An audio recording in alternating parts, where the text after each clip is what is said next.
এইটো হৈছে আমাৰ এতিয়া ৰঙালী বৈশাগু এটা বহাগ বিহু ৰঙালী বিহু মানুহে ফূৰ্তি ফুৰ্তা কৰি আছে ফূৰ্তিৰ দিন আৰু এই ফূৰ্তিৰ দিনতে মানুহে আমাৰ মাজত এটা বহুতে বেয়া খবৰ এটা আহি গ'ল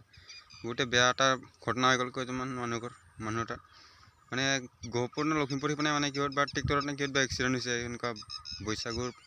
মানে এনেকুৱা বৈশাগু ক'ৰবাত ফাংচনত নে ক'ৰ পৰা আহিছিল নাজানো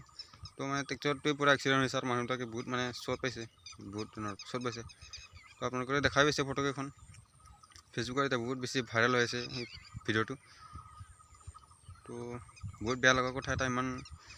এই ফূৰ্তি কৰাৰ দিনত এনেকুৱা ইমান বেয়া দুখ লগাকৈ এক্সিডেণ্ট হৈছে ক'ৰবাত চাগে সিহঁতে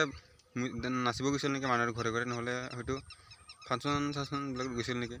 তো এনেকুৱাতে হ'ব পাৰে তো এক্সিডেণ্টটো তো বহুত বেয়া লাগিলে তো এইখিনি ক'বৰ কাৰণে ভিডিঅ'টো বনাইছিলোঁ তো থেংক ইউ